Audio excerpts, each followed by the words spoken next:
السلام علیکم دوستو۔ حضرت عبداللہ بن زید نے ساری زندگی شادی نہیں کی، جوانی گزر گئی، بڑھاپا آ گیا۔ ایک دن بیٹھے حدیث کی کتاب پڑھ رہے تھے تو اس میں پڑھا کہ حضور صلی اللہ علیہ وسلم نے فرمایا ہے کہ جنت میں کوئی بھی اکیلا داخل نہیں ہوگا بلکہ اپنی بیوی کے ساتھ داخل ہوگا، اور جس نے کسی وجہ سے دنیا میں نکاح نہیں کیا تو اس کا نکاح دنیا کی کسی کنواری لڑکی کے ساتھ کر دیا جائے گا، اور پھر وہ دونوں میاں بیوی بن کر جنت میں داخل ہوں گے۔ جب یہ حدیث پڑھی تو دل میں خیال آیا کہ دنیا میں تو میں نے نکاح کیا ہی نہیں، لیکن جنت میں میرا نکاح کر دیا جائے گا تو پھر وہاں میری بیوی کون ہوگی؟ حضرت عبداللہ نے اسی رات اللہ سے دعا مانگی کہ اے اللہ، مجھے خواب میں میری جنت کی بیوی دکھائی جائے۔ پہلی رات تو دعا قبول نہیں ہوئی تو دوسری رات پھر سے دعا مانگی، دوسری رات بھی دعا قبول نہیں ہوئی تو تیسری رات دعا مانگی، تیسری رات دعا قبول ہو گئی۔ خواب میں دیکھتے ہیں کہ کالے رنگ کی ایک عورت جو حبشہ کی رہنے والی ہے، وہ کہہ رہی ہے کہ اے عبداللہ، میرا نام میمونہ ولید ہے، میں بصرہ میں رہتی ہوں اور میں ہی جنت میں تمہاری بیوی بنوں گی۔ حضرت عبداللہ کی جب آنکھ کھلی تو تہجد کا وقت ہو رہا تھا، اٹھے اور وضو کر کے تہجد کی نماز پڑھی، اور پھر تھوڑی دیر بعد فجر کی نماز پڑھ کر اپنا اونٹ لیا اور بصرہ کی طرف چل دیے۔ حضرت عبداللہ بن زید بہت مشہور لوگوں میں سے تھے، اس لیے وہ جب بصرہ پہنچے تو لوگوں نے ان کا بڑا استقبال کیا اور پوچھا کہ حضرت، ہمارے شہر میں کیسے آنا ہوا؟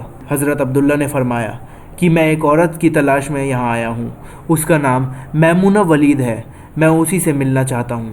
یہ سن کر لوگوں کو بہت حیرانی ہوئی کہ حضرت، آپ اتنی دور سے میمونہ ولید سے ملنے آئے ہیں؟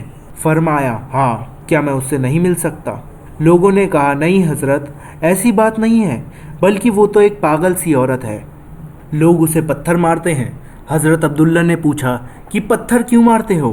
لوگوں نے بتایا کہ حضرت، وہ عورت عجیب عجیب حرکتیں کرتی ہے، اگر کسی کو پریشان اور روتا دیکھے تو اس کے پاس کھڑے ہو کر ہنسنے لگتی ہے، اور اگر کسی کو ہنستا دیکھے تو اس کے پاس کھڑے ہو کر رونے لگتی ہے۔ وہ کچھ پیسے لے کر محلے والوں کی بکریاں چراتی ہے، آج بھی وہ جنگل کی طرف بکریاں چرانے گئی ہوئی ہے، اور شام کو عصر کی نماز کے بعد واپس آ جائے گی، تب تک آپ آرام کیجئے۔ حضرت عبداللہ نے کہا مجھے ابھی اسی وقت اس سے ملنا ہے، آپ لوگ مجھے جنگل کا راستہ بتا دیجئے۔ لوگوں نے کہا حضرت، آپ جنگل کی طرف نہ جائیں کیونکہ وہ بہت خطرناک جنگل ہے، وہاں شیر چیتے رہتے ہیں۔ لیکن حضرت عبداللہ نے کہا کہ تم لوگ مجھے صرف راستہ بتا دو، مجھے ابھی ہی میمونہ سے ملنا ہے۔ راستہ معلوم کر کے حضرت عبداللہ جنگل کی طرف چل دیے۔ حضرت عبداللہ فرماتے ہیں کہ حقیقت میں یہ جنگل بہت خوفناک تھا، قدم قدم پر خوخار جانور ملتے تھے۔ میں تو حیران تھا کہ اس عورت کی بکریوں کو ان جانوروں نے ابھی تک کھایا کیوں نہیں۔ اس جنگل میں بہت سارے خوخار جانور ہیں کہ اگر وہ سب مل کر ایک ساتھ اس عورت کی بکریوں پر حملہ کر دیں تو وہ بیچاری اکیلی عورت اس گھنے جنگل میں کیا کر پائے گی۔ حضرت عبداللہ فرماتے ہیں کہ جب میں اس جگہ پہنچا وہاں میمونہ ولید موجود تھی تو اس جگہ کا منظر دیکھ کر اور زیادہ حیران رہ گیا، کیونکہ میمونہ ولید کی بکریوں کو کوئی اور ہی چرا رہا تھا۔ میمونہ خود بکریاں نہیں چرا رہی تھی، بلکہ وہ تو اس خوفناک جنگل میں مصلی بچھا کر نماز پڑھ رہی تھی۔ میں یہ منظر دیکھ کر حیران رہ گیا کہ آخر ان بکریوں کو کون چرا رہا ہے، کیونکہ بکریاں کبھی ایک جگہ پر نہیں رکتی، وہ کبھی ادھر بھاگتی ہیں تو ادھر بھاگتی ہیں۔